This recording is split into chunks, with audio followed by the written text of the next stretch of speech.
तो कल हम लोगों ने कॉनकेव मिरर में केस नंबर 3 कर लिया था। आज हम लोग केस नंबर 4 करने जा रहे हैं। केस 4। केस 4 में बोला गया है ऑब्जेक्ट्स कहां रखा है, बिटवीन सी एंड एफ।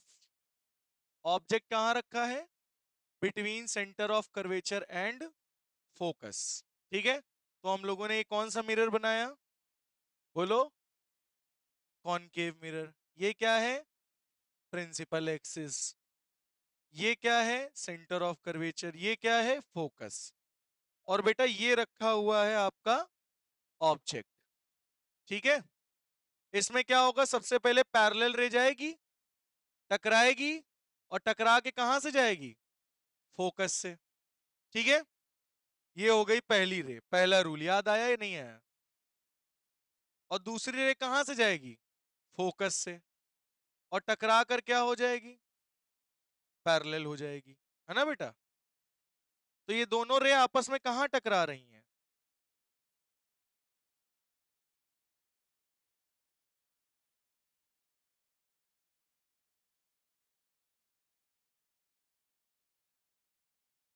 ये दोनों टकरा रही हैं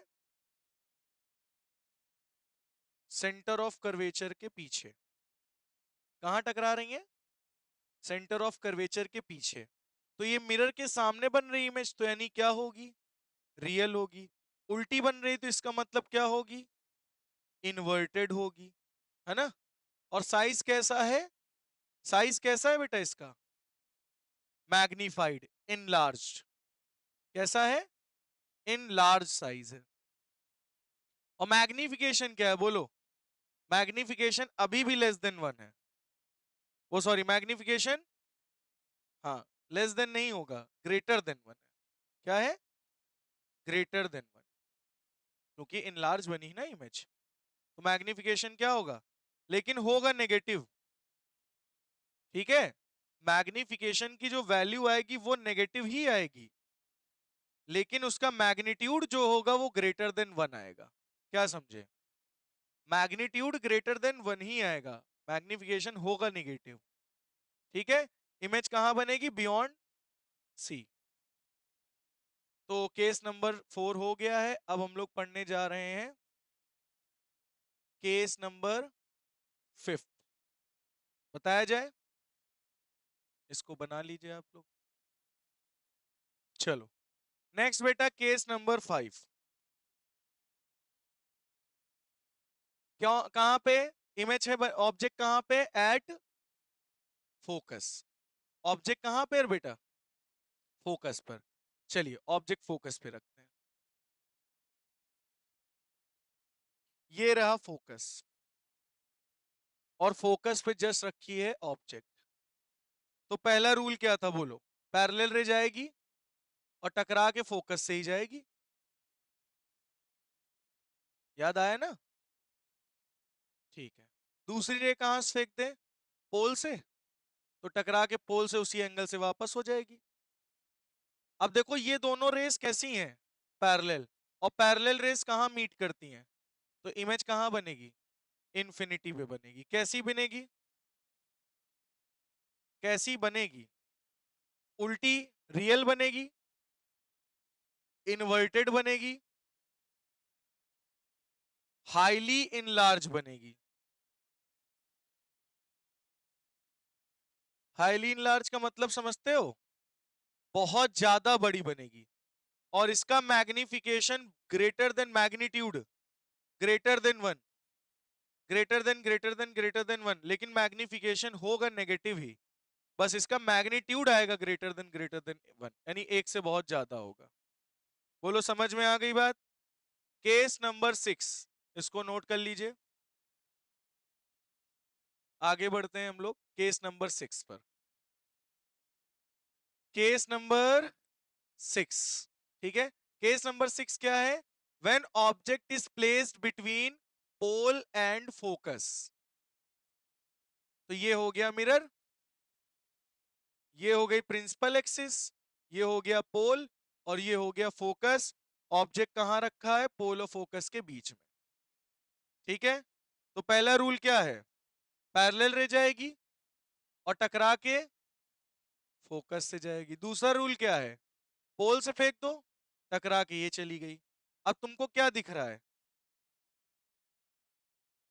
कि रे दोनों क्या हो रही हैं, दूर जा रही कि नहीं जा रही, कैसे जा रही हैं, ऐसे फैलती हुई, तो आगे तो कभी नहीं मिलेंगी, ये डाइवर्जेंट रे हैं, तो ये पीछे जाके मीटअप करेंगी। इनका मीटअप कहां होगा, ये देखो, ये बनेगी इमेज। बोलो समझ में आई बात या नहीं आई? ठीक है, तो इमेज किधर बनेगी, behind the mirror, other side. और कैसी होगी, वर्चुअल। और कैसी होगी, इरेक्ट। वर्चुअल होगी, इरेक्ट होगी, दूसरे साइड बनेगी, और मैग्नीफाइड होगी। क्या होगी, देखो ऑब्जेक्ट छोटा है, इमेज बड़ी बन रही है, मैग्नीफाइड होगी। और मैग्निफिकेशन का मैग्नीट्यूड ग्रेटर देन 1 होगा। क्या होगा, लेकिन यहां का मैग्निफिकेशन की जो वैल्यू होगी वो पॉजिटिव रहेगी। मैग्निफिकेशन पॉजिटिव होगा लेकिन उसका मैग्नीट्यूड क्या होगा, ग्रेटर देन 1। समझ में आ गई बात? ये था छठा केस, नोट कर लीजिए। Done done done done. चलो देखो बेटा, अब हम लोग पढ़ने जा रहे हैं कॉन्वेक्स मिरर की कहानी। कौन से मिरर की, कॉन्वेक्स। अभी तक हम लोगों ने कॉनकेव मिरर में रे डायग्राम देखा था, अब कॉन्वेक्स मिरर के रे डायग्राम देखेंगे, लेकिन आपको पता है उससे पहले हम रूल देखेंगे। तो इसका पहला रूल क्या है, ये रहा कॉन्वेक्स मिरर, ये रही प्रिंसिपल एक्सिस।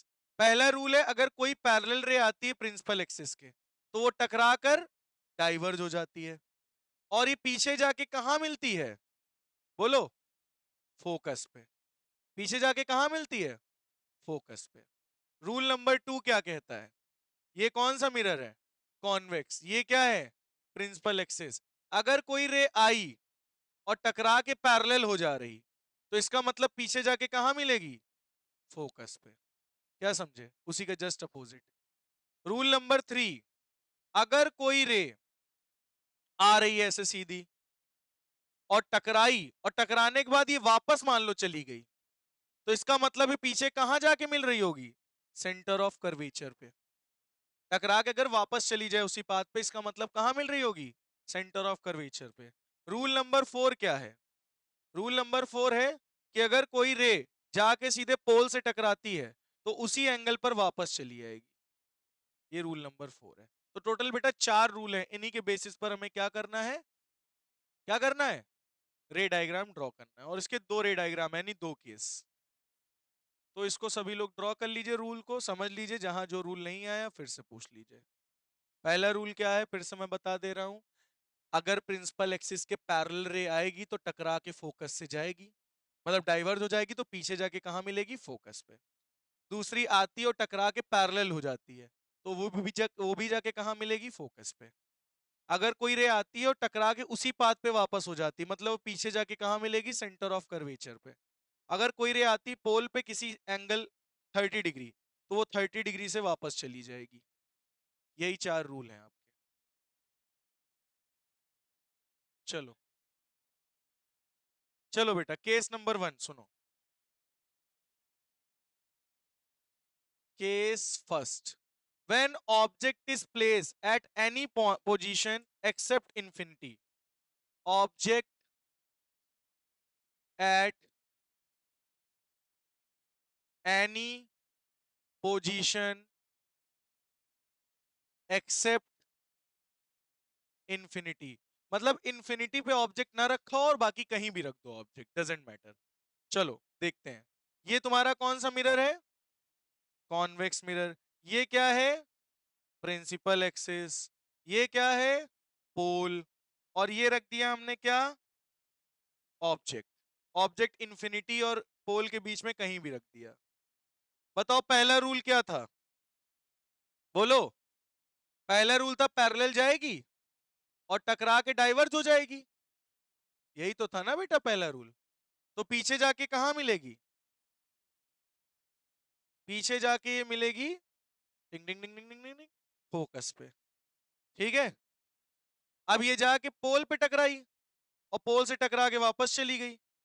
अब देखो ये इधर जा रही है और ये इधर जा रही, दोनों डाइवर्ज हो रही हैं, मतलब ये भी कहां जाएगी, पीछे, और पीछे जहां पे दोनों टकराएंगी वहीं क्या बन जाएगी, तो मिरर के पीछे बन रही, मतलब कौन सी इमेज है, वर्चुअल है, या और कौन सी है, इरेक्ट भी है, सीधी भी है ना, वर्चुअल है, इरेक्ट और डिमिनिश है। डिमिनिश का मतलब छोटी साइज की बनी है, डिमिनिस्ड, ठीक है। और इसका मैग्निफिकेशन क्या होगा, मैग्नीट्यूड लेस देन वन, लेकिन मैग्निफिकेशन जो है मैग्नीट्यूड लेस देन वन होगा, लेकिन होगा तो पॉजिटिव ही ना मैग्निफिकेशन। समझ में आई बात, मैग्नीट्यूड की बात करते हैं। मॉड का मतलब मैग्नीट्यूड, मतलब न्यूमेरिकल वैल्यू, न्यूमेरिकल वैल्यू एक से छोटी हो लेकिन पॉजिटिव है।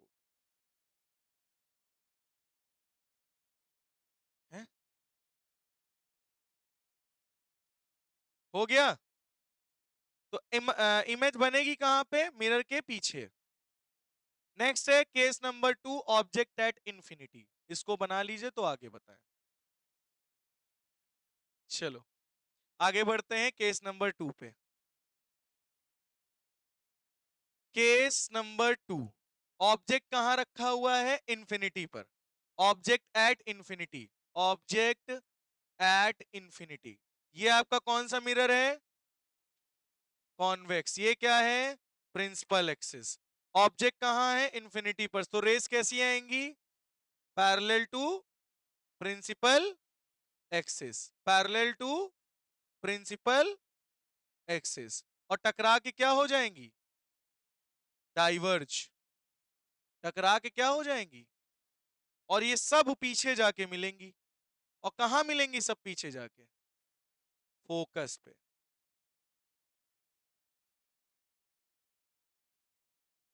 सब की सब कहां मिल रही, फोकस पे।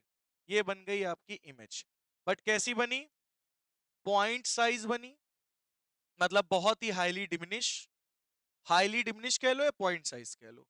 मिरर के पीछे बन रही मतलब वर्चुअल, मतलब इरेक्ट भी होगी, और मैग्निफिकेशन जो होगा वो क्या होगा, लेस देन वन, लेकिन मैग्निफिकेशन होगा पॉजिटिव।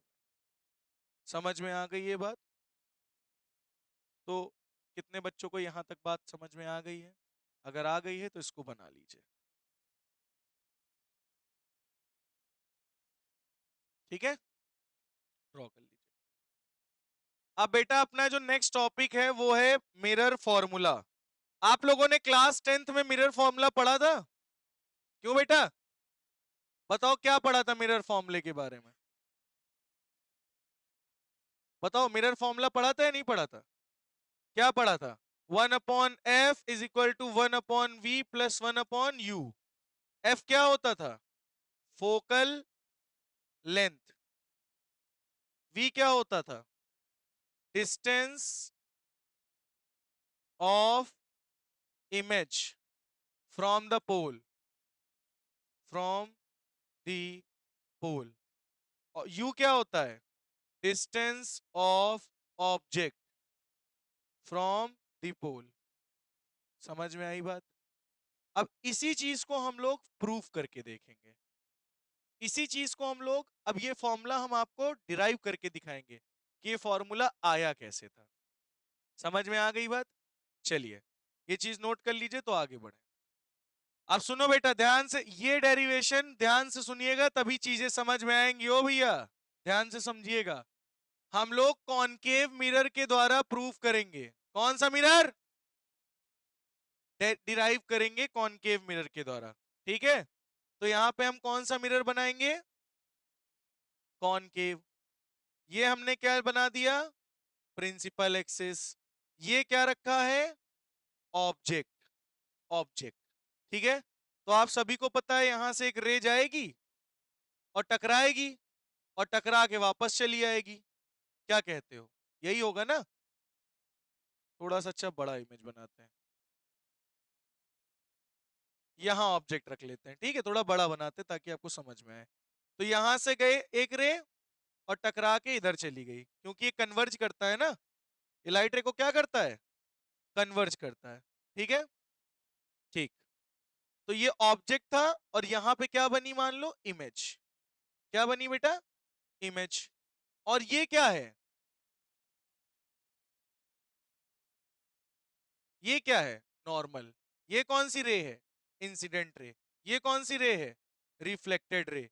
ये एंगल क्या होगा? थीटा। तो ये भी एंगल तो थीटा होगा। क्या कहते हो? Angle i is equal to angle are.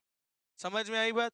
ये रहा ऑब्जेक्ट, ये रही इमेज, और ये कहां से पास होता है? याद करो, मैंने अभी पीछे बताया था। ये कहां से पास होता है? सेंटर ऑफ कर्वेचर से। फोकस से कहां? पैरेलल होती तब फोकस से पास होती है। ये पैरेलल है कि दिख रही है तुमको? ये तो किसी एक एंगल पे गई और उसी एंगल पे वापस चली गई, तो ये थीटा थीटा तो बराबर होगा। ये जो नॉर्मल आती है वो सेंटर ऑफ कर्वेचर से पास होती है। ये ऑब्जेक्ट रखा है, ये इमेज है। ऑब्जेक्ट से पोल तक की दूरी क्या होती है? u। इमेज से पोल तक की दूरी क्या होती है? v। और सेंटर ऑफ कर्वेचर से पोल तक की दूरी क्या होती है? r। Radius of curvature. याद आया? ये एंगल थीटा। तो ध्यान से सुनो, ये एंगल हम मान लेते हैं अल्फा, ये एंगल मान लेते हैं बीटा, और ये एंगल मान लेते हैं गामा। बोलो इतनी बात समझ में आई कि नहीं? ये अल्फा, ये बीटा, ये गामा। ठीक है? ये ओ, ये सी, ये आई, और वो क्या है? एन। एन मतलब नॉर्मल। और ये वाला पॉइंट हम मान लेते हैं एम। क्या मान लेते हैं? M point. बताओ ये फिगर कितने बच्चों को समझ में आया? क्लियर हो गया? और एक बात और देख लो, यहां पर ये जो है, ये क्या है? H height. क्या है बेटा? ये एच हाइट।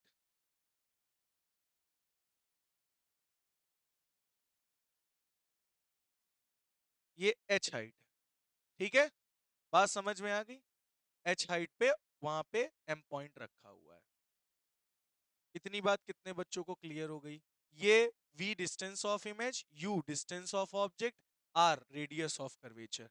ये एंगल थीटा, ये अल्फा, ये बीटा, ये गामा।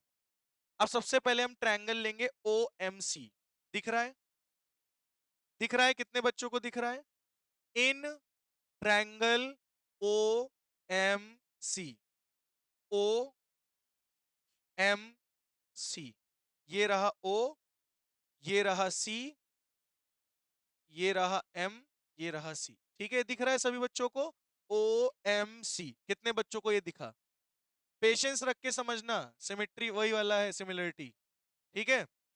तो OMC, ये एंगल क्या है? थीटा। ये एंगल क्या है? अल्फा। ये एंगल क्या है? बीटा। देख लो, सारी वही चीजें लिखी, कुछ अलग ने मैंने नहीं लिखा, जो माना था। अब ये देखो बेटा, ये एक्सटीरियर एंगल है, ये अंदर के दो इंटीरियर एंगल है, और आपने प्रॉपर्टी पढ़ी होगी, एक्सटीरियर एंगल अंदर के दो इंटीरियर एंगल के सम के बराबर होता है। तो क्या बोलोगे? Beta is equal to alpha plus theta. क्या कहते हो? सही है? नहीं सही? अगर मैं यहां से थीटा निकालूं, तो थीटा इज इक्वल टू क्या लिखोगे? Beta minus alpha. बोलो इतना समझ में आया नहीं आया? थीटा निकल आया? अब तुम ट्रायंगल ले लो इसी में। इन ट्रायंगल, इन ट्रायंगल, ये बेटा जो चैप्टर होता है ना मैथ्स वाला, बहुत पेशेंस से रखना, आराम से समझा जाता है। इसमें हड़बड़ी करोगे सब खराब हो जाएगा मामला। एकदम प्रेम से समझो। ये चीज समझ में आई कि नहीं आई? अब तुमको ट्रायंगल ले लेना है CMI। अभी कौन सा लिया था? OMC। अब कौन सा लेंगे? CMI। बना ले इसको, बना लिया जाए? जरा बनाओ इसको। तो ये रहा ट्रायंगल ए, ये बोलो सही है? ये रहा C, ये वाला O था ना बेटा, OMC ना, ये O पॉइंट है। ठीक है? CCMI। ये एंगल कौन सा है? थीटा। ये कौन सा है? बीटा। और ये कौन सा है? गामा। तो क्या लिखोगे? Gamma is equal to beta plus theta. अब यहां से थीटा निकालोगे तो क्या आएगा? Theta is equal to gamma minus beta. तो ये भी थीटा, ये भी थीटा, दोनों थीटा निकल आए या नहीं है? पहले ये बताओ। इतनी बात कितने बच्चों को समझ में आ गई? अब इसका अपर्चर जो है बहुत स्मॉल है। इसका अपर्चर क्या है? बहुत स्मॉल है। ये P है और ये P डैश है, ये वाला पॉइंट। तो अपर्चर बहुत स्मॉल होगा तो पी पी डैश के बराबर ही तो होगा, मतलब ये डिस्टेंस हम नेग्लेक्ट कर देते हैं। अगर अपर्चर बहुत छोटा होगा तो ये जगह बहुत ही छोटी होगी, बहुत ही छोटी, तो इस चीज को हम नेग्लेक्ट कर देते हैं। एज अ पोल हम इसी पी डैश को ही मान लेते हैं। ये बात समझ में आई? बहुत ज्यादा स्मॉल अपर्चर है। अपर्चर कैसा है? स्मॉल अपर्चर है, जिसकी वजह से हम क्या करेंगे, पी को पी डैश मान लेंगे, ये दूरी को हम नेग्लेक्ट कर देंगे। ये बात भी कितने बच्चों को आ गई समझ में?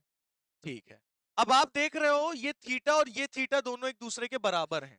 भाई जिस एंगल से गई उसी एंगल से वापस आएगी, मतलब angle i is equal to angle r. यानी मैं क्या कह सकता हूं यहाँ पे, थीटा एंगल थीटा के बराबर है, angle i is equal to angle r. एक थीटा क्या निकला है, बीटा माइनस अल्फा। एक थीटा क्या निकला है, gamma minus beta.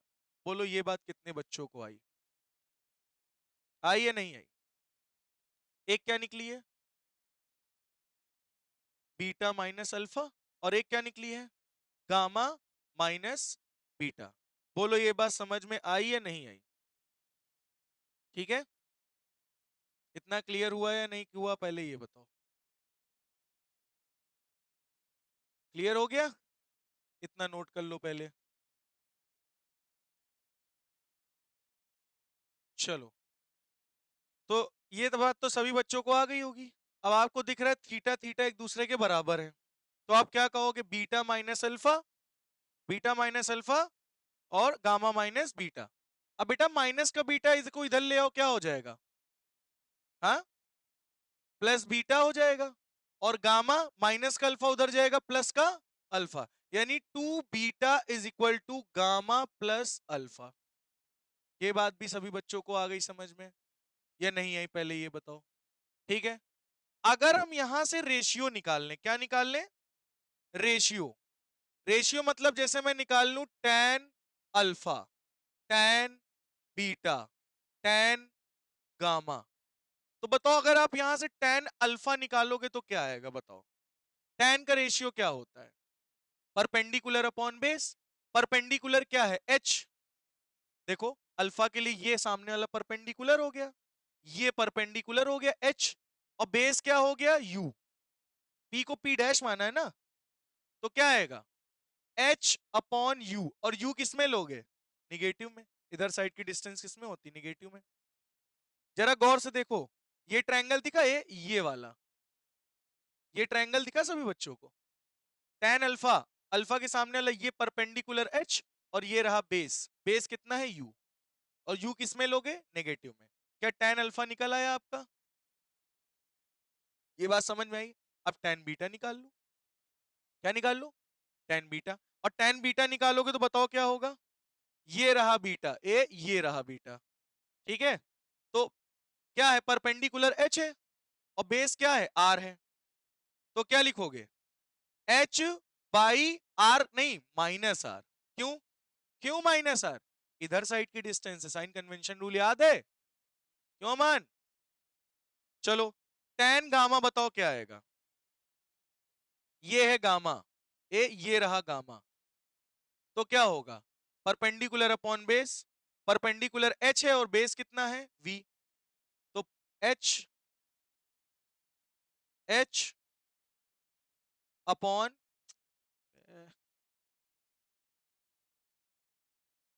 h upon v, लेकिन माइनस का क्यों, क्योंकि इधर साइड की डिस्टेंस है। ये बात कितने बच्चों को आ गई? अच्छा, ये अल्फा बीटा गामा बहुत ही छोटे एंगल है, ये तो मैंने आपको दिखा रहे हैं बड़ा करके, लेकिन ये बहुत ही स्मॉल एंगल है।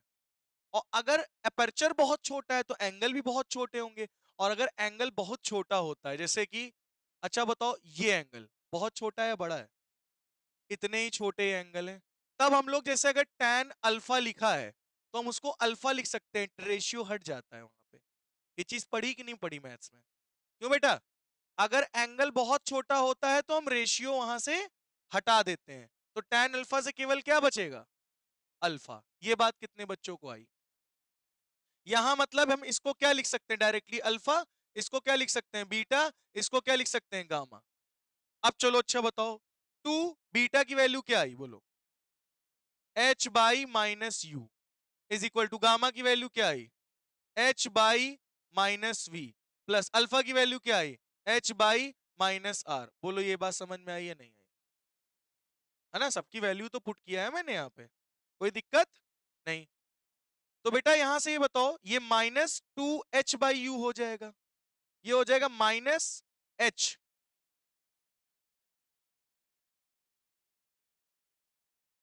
कहां पे बेटा? बीटा की वैल्यू क्या है? अच्छा h/-r है, ठीक ठीक ठीक, वेरी गुड। गामा की वैल्यू क्या है? h/-v। और अल्फा की वैल्यू क्या है? +h/-u। हाँ ठीक है, अब सही है, समझ में आ गया ना? ठीक। अब बताओ यहां से h कॉमन हो जाएगा, बोलो। तो माइनस का h कॉमन ना ले लें, यहां भी माइनस का h, यहां भी -h, -h कॉमन, अंदर क्या बचा? 1/v + 1/u।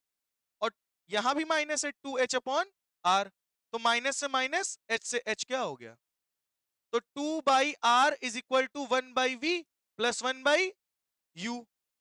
अच्छा बताओ कितने बच्चे जानते हैं r बराबर 2f होता है? फोकल लेंथ का जस्ट डबल ही तो होता है। तो यहां क्या लिखोगे? 2f is equal to 1/v + 1/u। 2 से 2 कैंसिल, क्या आ गया?